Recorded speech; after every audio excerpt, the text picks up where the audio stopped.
Welcome back to the second episode of the Existential Lens Podcast. I'm so glad you decided to join us.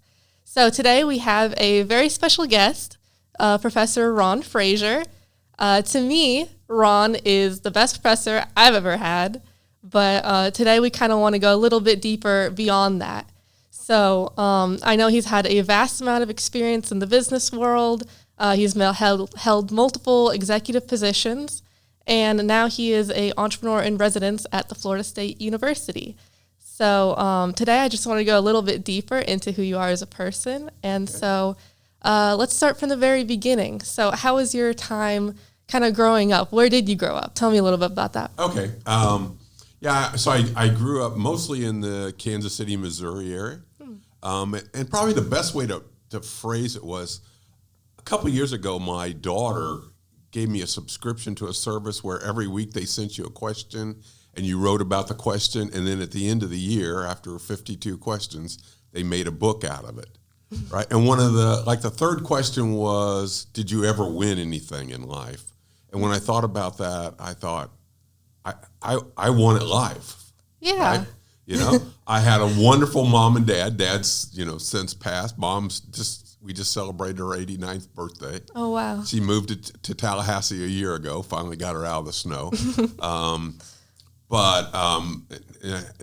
have a sister who's a year younger than me. I knew 5 of my great-grandparents. I have vivid memories of them. Wow. When I turned 40 years old, all 4 of my grandparents were alive. Not too many people get to say that. It was just an incredible blessing. I have two children. I have 3 grandchildren. They fortunately now all live in Tallahassee. And probably the biggest piece of it all is I married my high school sweetheart. Oh. April 23rd, we will celebrate the 50th anniversary of our first date. So, wow, that's incredible. So that's I guess that's the early part, right? Right. Yeah, that's the early part. So then moving on to maybe your early adulthood, when was the first time maybe you had a first job or first career? Okay, so really probably the first, besides the college jobs you have just to make enough money to get by, I got an opportunity to work in the computer center at the University of Missouri. Okay. It's kind of a funny story because the guy who'd held the job said, you want this job. I'm going to work for IBM, but you want this job. He said, because what I do is I sit behind this partition and I do my homework all day. And I get paid from 8 to 5. The students actually tore off the paper off the printer. He said that only if there's a problem do I get involved. So I can go to class whenever I want to go to class. I can get all my homework done. And at 5 o'clock, my homework's, I'm the only grad student that's got this deal, right? Mm-hmm. And so I said, okay, cool. And so I went up and I interviewed for the job and they gave me the job. And then the first day I walked in, the boss said, we've kind of changed everything. We're going to, because at that point in time, that's how far back I go. It was key punch machines. We're going to replace all the key punch machines with these big, heavy IBM terminals. And that was the first time I realized I got this job because I was a big guy and I could carry those out in all likelihood. But I had a wonderful experience with the University of Missouri, and actually I don't know that I wouldn't still be there, but I was a few months away from turning 30, and I had 2 friends, still dear friends to this day, who had gone through turning 40, and they working at the university, and they were like, "Gosh, I wonder what I could have done if I'd gone out in the real world." Right. And that just, I think that's part of entrepreneurial, Sometimes people say, you got to have passion. But I'm thinking, I don't know if it's passion or if I don't go solve this problem, it'll drive me crazy the rest of my life, right? Yeah. And that's kind of was my issue was if I don't go try, it'll drive me crazy the rest of my life. And so I left. So I walked in a couple of months before I turned 30 and said, hey, I'm leaving. And my boss said, well, where are you going? And I said, well, I don't know. And he said, well, people don't do that. Yeah. I said, well, I'm not people. I'm Ron Frazier, and this is what I'm doing. And so, all the bills were paid up, and my wife had a nice job as a nurse, so it wasn't like we were going to starve to death or anything. So it took a couple months to find a job, but yeah, I was off and running. So. Oh, wow. And then, so after that, you kind of just led you to your next one, or where did you find your next career after that? So for about a year, I worked in the nuclear utility industry. Okay. Right, and for TVA, and it was a very enjoyable job, but about 3 months after I joined, they said we've got 33,000 nuclear employees, and we're going to lay off 18,000 of them. And the first 9,000 are on merit, and we were tickled to death with you, so you're in great shape. And of course, I had the sense to say, what about the other 9,000? Oh, well, that's on seniority. Well, I've been here 3 months, right? So so I started looking for another job, and oddly enough, I was living in St. Louis at the time. I was living in Chattanooga at the time. I found a job in Florida. And so we went back to Kansas City to see the folks and tell them we're sorry, but we're taking your grandchildren to Florida. And a guy called me while I was in Kansas City and said, hey, come to St. Louis. I got a job for you. And I said, no, you got an interview for me, but I already got a job lined up in Florida. He goes, no, stop off in St. Louis on the way back. So I did. It was with Matt. It was as a consultant at MasterCard, and it was what I always wanted to do in life, right? So I took the job, and then I left my poor wife with 3 kids in the hotel all morning, 3 very young kids, and then I came in and said, just kind of sprung on her, oh, we're not going to Florida, we're coming back to St. Louis, and she told me life with me was crazy, but there's a few other words in there, but let's just leave it at there. She told me life with it was crazy. So eventually I did get her back to Florida, and we've been here 32 years. So I redeemed myself there. Yeah. Wow. So I spent about a year at MasterCard, and then I got involved in the IT consulting, which has really took up the next 20 plus years. Oh, IT consulting. And how was that? Did you learn a lot from it? What kept you going in there? It's interesting. The first year I was on the technical side of the house. Mm-hmm. And I'm naturally very much an introvert. When I went back to my 20th high school reunion, I was talking to one of my classmates who I'd gone like kindergarten all the way through 12th grade with. And she said, this is really funny because I've never talked to you before. You never said anything in high school. In fact, I was so timid and such an introvert that the first time I drove my wife home from track practice. That's where we met at track practice. We stopped at McDonald's. Well, okay, I paid for the 2 Diet Cokes, but I wouldn't go up to the counter and order. I mean, it was that bad. Really? Right. Oh my gosh, I wouldn't have known. You're such a good public speaker now. Yeah. So then after about a year, I went into the interview to move up in the company technically, and my boss said, well, anything else you want to say? And I said, well, someday I'd like to look into going into sales. And I'll never forget, he folded up his book and he says, okay, that's what we're going to do. And I said, no, we're going to talk about it one of these days. No, we're doing it. And he shoves his book aside. And so then I came home and I told Janie, my wife, that, hey, I'm going into sales. And she said, okay, well, give it a good try. And if that doesn't work out, you got the technical skills and the MBA in finance, you'll be fine. And so, and then I found out like 10 years later, she then went into the shower and cried for 2 hours because she was convinced that her and the babies were going to starve to death, right? No. But it worked out. It was one of the best moves I ever made going into sales. So. Wow. Oh, and so going into sales, I bet you learned a lot of things during that. What was some like key takeaways from your time kind of learning and experiencing that? Probably the biggest was I had no idea what I was doing. Right? Yeah. I could regale you with stories of the first month or so when I had no clue. But then they said, we're going to send you down to Dallas, which is where the corporate headquarters was, and get you some sales training, right? And some people kind of bought into the sales training program. Some people didn't. But what choice did I have? I knew nothing, right? So I just bought into it heart and soul, and it really, I learned it's a skill, and it's a set of skills you build. Absolutely. Right? How to have that conversation, and I'm sure you've probably got some exposure to, but over in the business school here, they have an incredible sales program, which has a lot of similarities with the program that I went through. Yeah. So. Right. Yeah, I mean, I've had a little bit of experience in it myself. I'm in a sales job right now. I do door-to-door for businesses. I sell this hemp product for this hemp distributor. And yeah, as far as it goes for me, like I've learned so much from that. Definitely, I mean, just the art of convincing. I think that's a huge thing that can be taken anywhere, not even just a job. I've even used like some of the skills that I've learned in my own personal life. I want to convince somebody of something, I'm going to use that. And then honestly, it works better than I would have assumed. But yeah, I mean, sales is a great skill in total. And so going off of that, so what was your like key turning point in that? What made you want to turn away from sales and then on to the next thing into your life?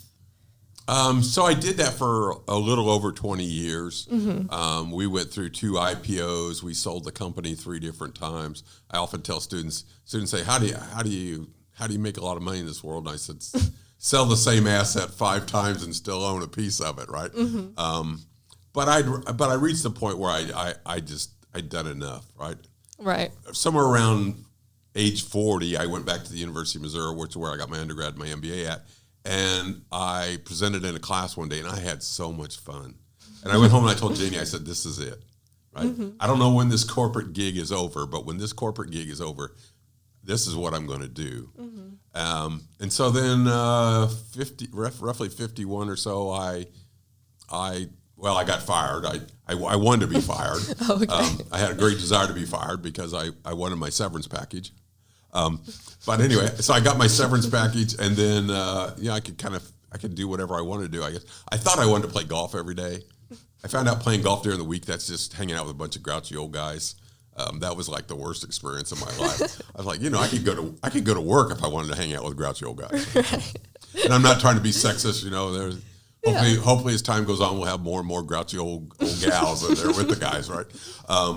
And then a friend of mine, about a year and a half went by, and a friend of mine said, they're looking for an entrepreneur in residence over at FSU, and they've got one, and they're looking to hire a second one. That's how far we came in 15 years. It's this incredible program.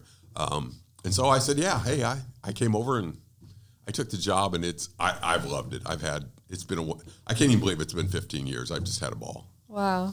And so you love teaching. What about teaching do you love so much? Obviously, I love the optimism of students, right? Mm-hmm. They're still young enough. They quite frankly, they think they're going to kick the world square in the fanny, and they don't have that notion yet. The world's going to kick back a little bit, and I don't want to disillusion them by telling them that, right? Right. But I don't know. I just, I guess I won at life, and if I could help somebody else win at life, what else? What could be more meaningful than that?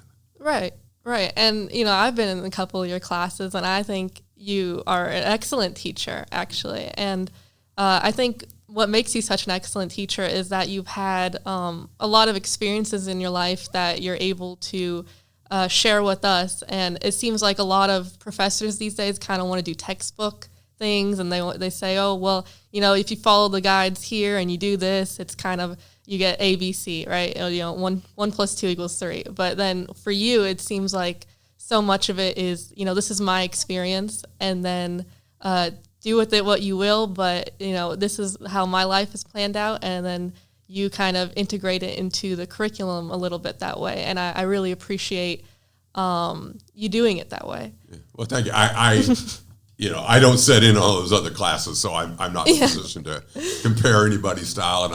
And I have a lot of respect for most of my colleagues. I would say my colleagues here in general. There's some really talented faculty here. And interesting characters too, right? Right. It wouldn't be fair if I didn't throw that in there. So. Yeah, of course. Particularly the guy who runs this podcast program, right? There's an interesting character. Yeah, definitely. Dr. Renese, Yeah. So you teach a lot of like the business courses here, or at least the ones that I've taken.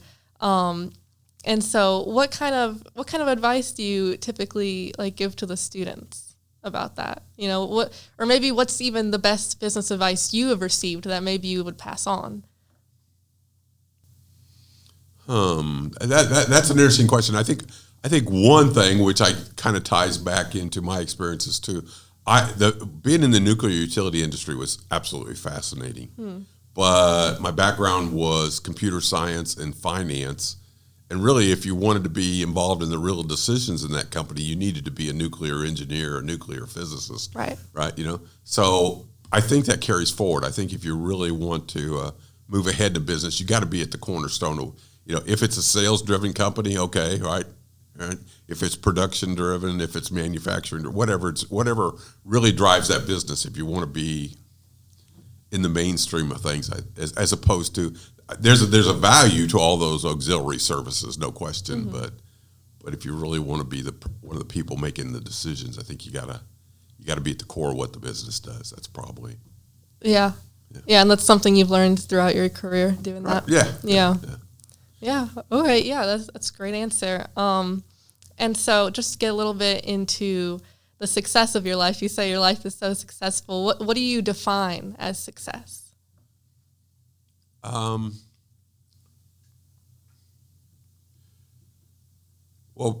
probably my family life comes first, right? Right. So, okay. And so, not to get real personal about it, but my wife, first of all, my wife and I had premature twins when we were in our mid-20s. Mm-hmm. And little Amy died after 18 hours. And then Michael lived to be 2 weeks shy of 10 years old. And unfortunately kind of a buildup of all the issues he'd had from being a preemie, lost his life. So if you really think about it, first of all, students always tell me when I tell them I married my high school sweetheart, they tell me what the low probability is that's going to work out. Yeah, what is it, like 2% or something? That's what, I don't know. I've never looked at the numbers, but people are always saying 2%. So, right? And then you consider lost a child, that's somewhere north of 90% of those couples end up in, right? And then to have lost a second child. So, I don't know. That's my big success in life is that we saw the value in each other and the joy in each other and a lot of pain, no question, but we worked through all that. Yeah, that's fantastic. And then so if we had to look back at, your younger life, what advice would you give to yourself growing up and maybe some of those hard times? A couple of years ago, I was recognized by my alma mater. I don't know, like the most distinguished award for alumni or business school alumni or whatever. Mm-hmm. And they told everybody else, I guess, that they expected you to give a little speech, and I didn't know they were going to ask me to do a little speech because I was traveling around the country, and then I showed up at the meeting, and they said, and each person's going to give a little speech. And so I quickly ran off to the bathroom and thought, well, what am I going to talk about, right? And so I came out. But fortunately, I think one of the things that got me through it was one of my professors was apparently in his younger years was a star athlete in Tennessee, and then got polio and spent the rest of his life in a wheelchair. Oh, wow. And Dr. West, and you could tell sometimes, that he was miserable, right? You could see him fidgeting and pulling at his clothes, but man, let me tell you, when the lights went on and he rolled in that classroom and it was time to go, it didn't matter how bad how miserable he was in the hall, he performed, right? And so I guess that's and I think that's good advice for anybody. I mean, there is a performance component to life, right? Of course, yeah. Some might say like it's a majority. Right. And I think, as AI and some of these things came on, some of these other skills, like being able to perform and to make judgments and so forth, and critical thinking, which I know FSU is big on pushing, right? I think all those are valuable. Mm-hmm. Absolutely. Is there anything that you think you would have done differently if you could go back? I frequently get asked that question by students, and I guess, there's a couple of ways to respond to it. One way is, well, you don't get to, right? Okay. Yep. So I think you're much better off thinking ahead of time about, what are the possibilities? What are the possible outcomes? What am I choosing to do? And then let your life kind of evolve that way. And so I recommend, like, first couple of days of the new year, I still do it some years. I'd go down by the beach by myself, and I just think, okay, well, what am I going to get accomplished this year, and kind of plan out the year and my objectives for the year. So So it's far better to think those decisions through in advance than to. I don't know that there's. I assume there's some value in thinking back about the mistakes you've made, but you made them and you got to move on, right? So, right. Yeah, so I tend to look at it that way as opposed to there's like some big mistake I made. But, yeah. No, that I think that's a good thing you said. I mean, a lot of people do ask that question, but there's not much you can do except learn from your mistakes and then going forward change your attitude or the way you go about things. But yeah, I mean, the things you had to say today were very insightful, and I think that's pretty much about time we have for the podcast. Okay. So if there's anything last you want to say about, I don't know, maybe you just wrap things up for what does the future look like for you? The future for me, I don't know.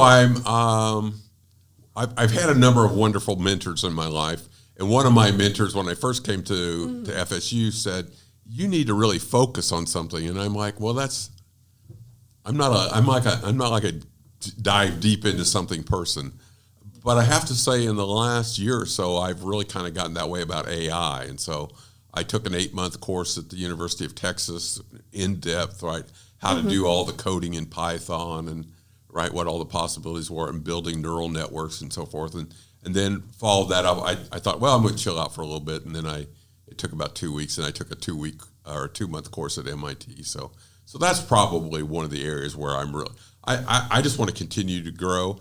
And I'm blessed here at the university because Kirsten works with me to schedule my teaching load so that I'm free in the afternoon so I can go be part of the grandkids' volleyball, soccer, rowing, so nice. all that good stuff. Yeah. So, so I'm their Uber driver in the afternoon. I guess that's my new role. I'm an Uber driver. So anyway, so that's kind of where I see I go. I don't know. I'm enjoying. Like I say, it's been 15 years. It's just been it's been kind of the cherry on top of the wonderful pie of what my life has been to be here at FSU and how much the university's changed and the other thing I would say about the university, even when I came here, I knew I was going to be dealing with bright students, but I'm amazed at and maybe amazed is not the word, but pleasantly surprised at how wonderful the students are as human beings. I mean, they just. The other day, I ride around a little scooter because my knees aren't too good, and there was a young man, and he apparently drove by me. It was just pouring down. That was a cold rain last week. He drove by me, came back, and got out with the umbrella and said, "Oh, sorry, it took me so long to get back." Well, dude, I didn't even know you were coming. What can I do for you? And of course, by then I'm soaking wet, and he's not wet, so I'm thinking, you ought to stay under the umbrella. You're the one that's still dry. But anyway, he kept saying, what can I do for you? What can I do for you? And finally I said, just go home and give your folks a hug and tell them they raised a wonderful young man. And he said, God bless, and jumped back in his car and took off. But I don't know. I've just so many instances of that. I'm excited about the future because I'm excited about young people like you and what you're going to do in this world. So that's what I would close with. Of course, yeah. I mean, that's great. Thank you so much for sharing all of your insight on the podcast. I think you were a great guest today, and you had so much to share with everybody. But yeah, to wrap things up, thank you for listening at home. This was the second episode of the Existential Lens Podcast, and I hope you tune in for the third episode coming soon. Bye.